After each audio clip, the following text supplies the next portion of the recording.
जो कि पार्ट 2 के बारे में है आपका। असल में जो एक क्लास शुरू होता है एनसीईआरटी के अंदर वो यही से शुरू होता है, ठीक है। अब इनके अंदर क्या है, रेशनल नंबर होता क्या है। हम रेशनल नंबर को ऐसे समझ सकते हैं, अगर हमारे पास कोई नंबर है या कोई भी चीज क्वांटिटी दे रखा हो और उसको इस शक्ल में दे रखा हो, यानी फ्रैक्शन के शक्ल में 2/3, अब उसको हम इक्विवेलेंट बनाएंगे, जैसे 4/6 हो जाएगा। इसी तरीके से हम क्या करेंगे, 6/9 हो जाएगा। ये सारी वैल्यू सेम है, क्या है, सारी वैल्यू सेम है क्योंकि इक्विवेलेंट फ्रैक्शन है। इनके बारे में आपने पहले पढ़ा है। अगर मैं 2/3 को लिखना चाहूं तो क्या लिखाएगा, 2:3, यानी कि कंपैरिजन है दोनों नंबर के बीच में। ऊपर वाले से जो नंबर है नीचे वाला छोटा, अगर हम शॉर्ट में कह सकते हैं, यानी कि इट मींस ये रेशियो में है, अनुपात में दे रखा है। रेशनल नंबर के अंदर भी ऐसा ही है, बेसिकली ये रेशियो से मिलके बना हुआ है, यानी अनुपात से मिलके बना हुआ है। इसका मतलब क्या हुआ कि रेशनल नंबर ऐसे नंबर को कहते हैं जिनको रेशियो के शक्ल में लिखा जा सके, ठीक है ना। A number is said to be rational number when it is represented in the form of ratio, यानी इस नंबर को हम जब रेशियो की शक्ल में लिखते हैं तो वो क्या है, रेशनल नंबर है। तो इसीलिए कहा गया है कि रेशनल नंबर के अंदर 3 बातें आपको याद रखना है कि जिस नंबर को p/q के फॉर्म में लिखते हैं या a/b के फॉर्म में लिखते हैं, दोनों चल सकता है, ये x/y की शक्ल में लिखते हैं। पहला कंडीशन क्या है कि जिन नंबर को p/q के फॉर्म में लिख दे या a/p के फॉर्म में लिख दे, यानी इसको हम शॉर्ट में कह सकते हैं, इनको फ्रैक्शन की शक्ल में लिख दे, लेकिन इनको हर फ्रैक्शन रेशनल नंबर नहीं है। क्यों नहीं है, इसके अभी अगला पॉइंट लिखेंगे या दूसरा पॉइंट लिखेंगे तो आपको समझ में आएगा। देखिए पॉइंट नंबर 2, p नंबर और q नंबर, यानी ऊपर वाला या नीचे वाला, दोनों हमेशा क्या हो, p and q is always, ठीक है ना, will be always whole number, यानी whole नंबर में होगा। या इसको हम ये whole नंबर कह रहे हैं यहाँ पर, तो आपको ये समझना है कि जो डेसिमल के शक्ल में नहीं हो, इसके फॉर्म में नहीं हो, डेसिमल के यानी दशमलव के रूप में, या स्क्वायर रूट के शक्ल में नहीं हो, इसीलिए हम उसको, ठीक है, स्क्वायर रूट होनी चाहिए लेकिन परफेक्ट स्क्वायर नहीं होनी चाहिए।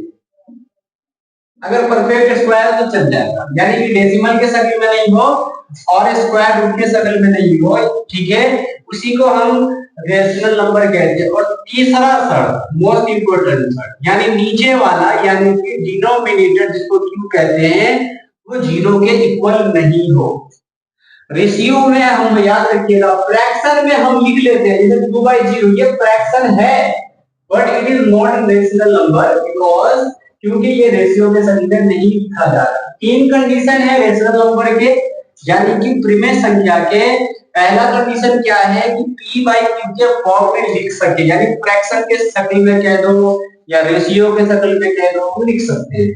दूसरा p and q, यानी ऊपर वाला नीचे वाला, चाहे वो न्यूमरेटर हो चाहे वो डिनोमिनेटर हो, वो हमेशा किसके शक्ल में होगा, होल नंबर के शक्ल में होगा। Whole number in the sense कह सकते हैं जो डेसिमल में ना हो और जो स्क्वायर रूट में नहीं हो। जैसे रूट में होता है ना नंबर, तो वो कहते हैं अच्छा, तो वो कभी भी लेकिन परफेक्ट स्क्वायर नहीं होनी चाहिए, ठीक है।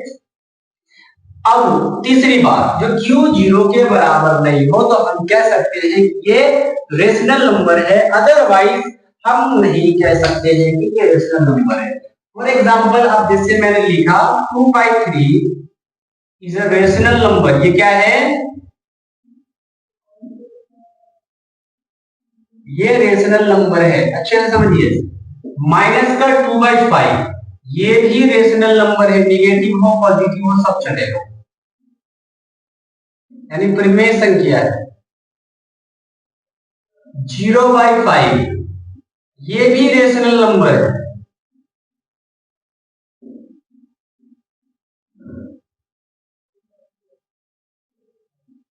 3/0 ये रेशनल नंबर नहीं है। जब रेशनल नंबर नहीं होता है तो उसको इरेशनल नंबर कहते हैं।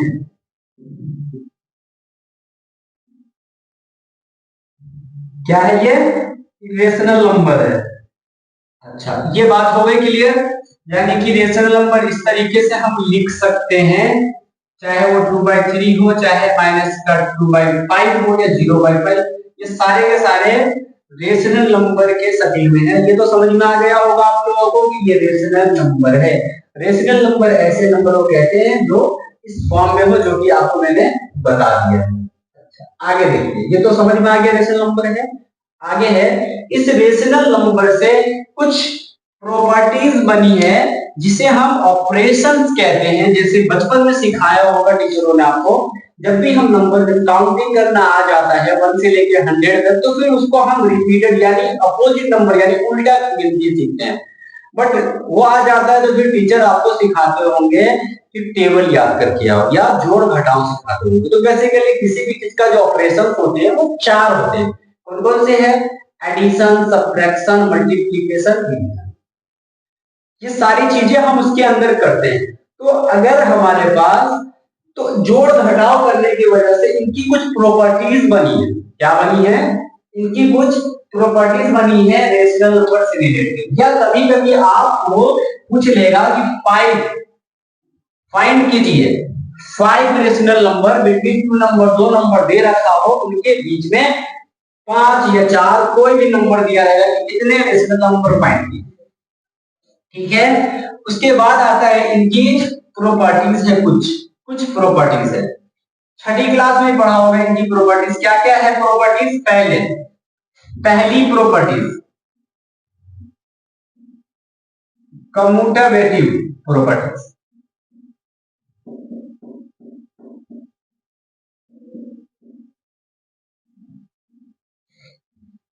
ठीक है, यानी हिंदी में इसको कहते हैं क्रम विनिमयता का गुण।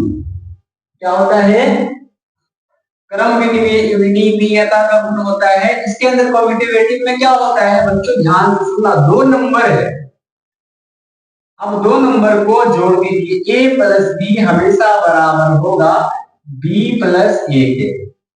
ये हमेशा बराबर होगा, ये बातें बताई जाती है। इसको कम्यूटेटिव प्रॉपर्टीज कहते हैं। यानी ए में चाहे बी को जोड़ो चाहे बी में ए को जोड़ो, हमेशा इक्वल होगा एडिशन के लिए। लेकिन अगर जैसे ही ए माइनस बी को बी में जोड़ दो, बी में से घटा दो, ये कभी भी इक्वल नहीं होगा। क्यों नहीं होगा? क्योंकि मैं आपको पहले एक चीज क्लियर करवा देता हूं। क्या हो जाता है? एडिटिव इनवर्स का नाम सुन लो। एडिटिव इनवर्स के बारे में जान लेते हैं। क्या होता है? इसको हिंदी में कहते हैं योज प्रतिलोम।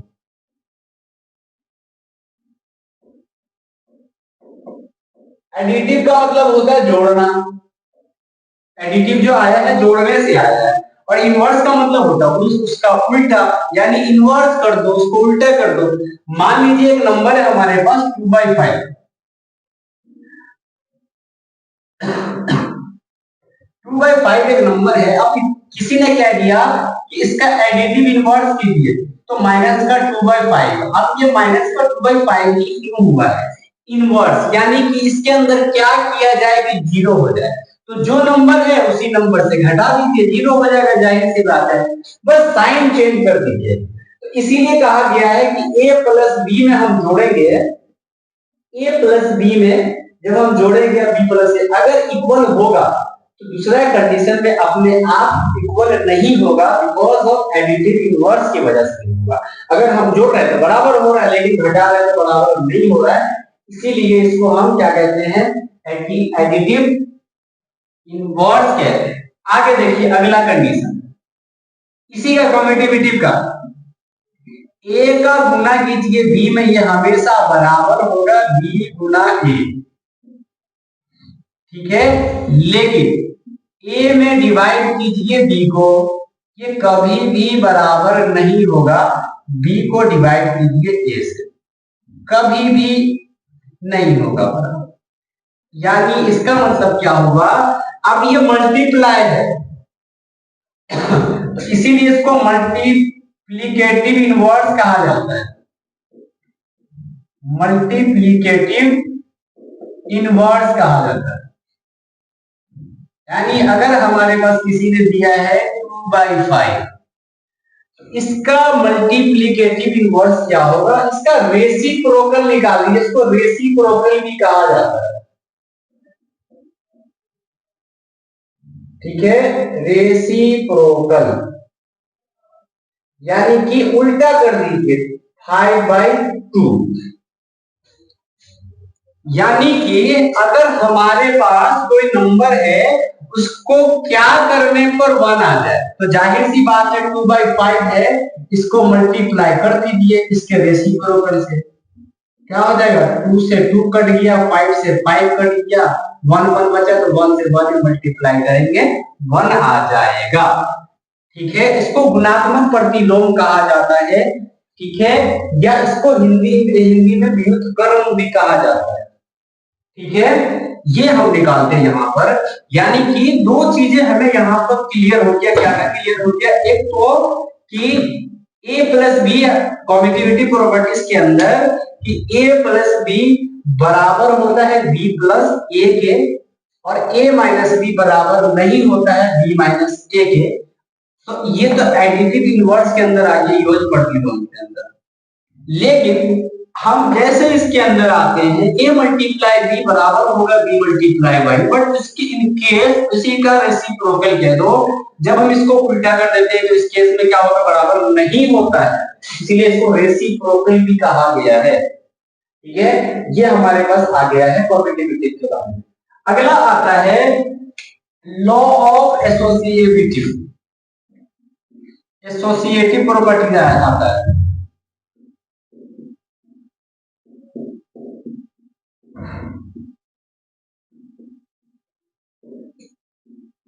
इसको हिंदी में कहा जाता है सहचार्य विनिमयता कानून।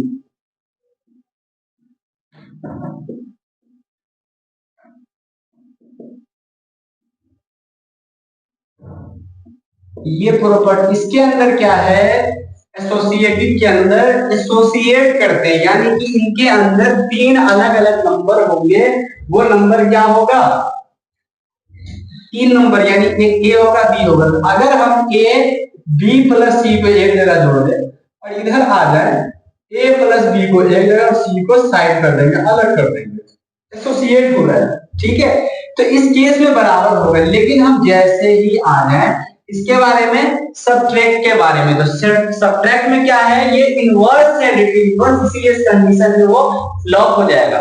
लेकिन मल्टीप्लीकेशन में आए तो वो फिर बराबर होगा। ठीक है, याद रहेगा।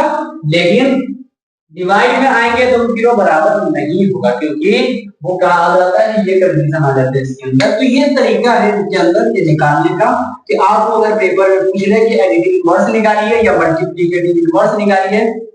कभी कभी क्या होता है, अगर मान लीजिए कि पूछेगा कि कौन से प्रॉपर्टीज का इस्तेमाल किया गया, जैसे 2/5 है, कोई भी नंबर हम ले लेते हैं, x y z जो भी हो, 7/3 है, मल्टीप्लाई कर दिया, कितने से कर दिया है, मल्टीप्लाई कर दिया 3/7, अब रिजल्ट भी लिख दिया, और बताइए कौन सी प्रॉपर्टीज किया गया है, तो मल्टीप्लिकेटिव इनवर्स डायरेक्ट प्रॉपर्टीज लगा दी।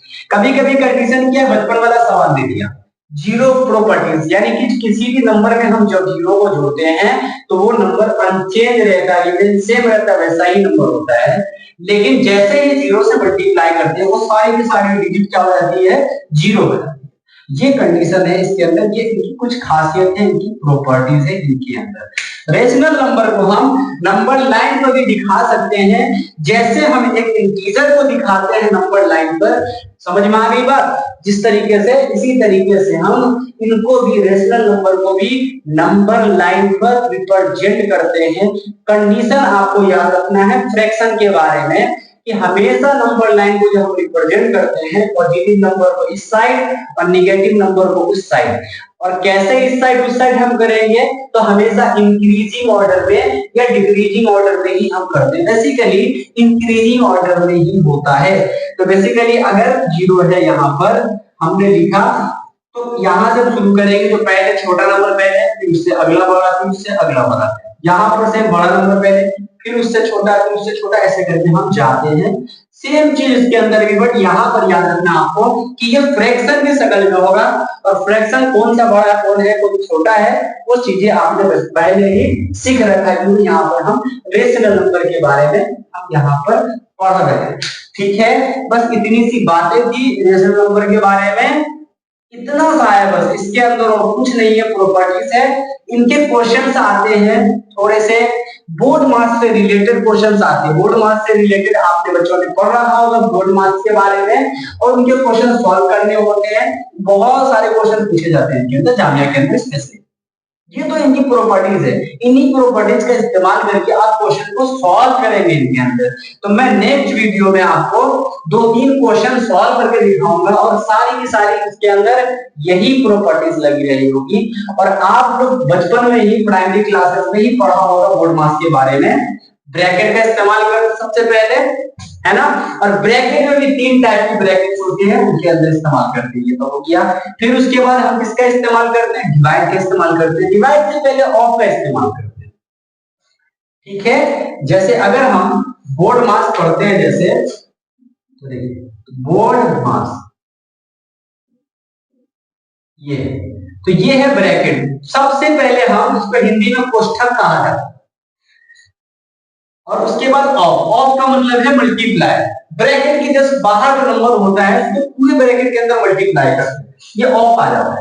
D for division, M for multiplication, A for addition, S for subtraction, ये सारी चीजें आपने पढ़ रखा होगा। इसके इसी के अकॉर्डिंग इनके क्वेश्चन सॉल्व होते हैं इनके अंदर, और कुछ नहीं होता है। बस इतनी सी चीजें इनके अंदर है 8वीं क्लास के अंदर पहले चैप्टर में, और कुछ नहीं है।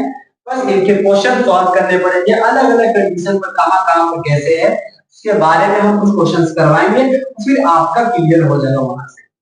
बस ठीक है, तो अगले वीडियो में हम फिर मिलते हैं, इसी रेशनल नंबर से रिलेटेड कुछ क्वेश्चन सॉल्व करके दिखाएंगे, और फिर इसके अंदर हम बताएंगे कि कैसे कैसे बीच में के रेशनल नंबर कैसे निकालते हैं, क्योंकि कुछ क्वेश्चन वहां से भी आए। ठीक है, मिलते हैं अगले वीडियो।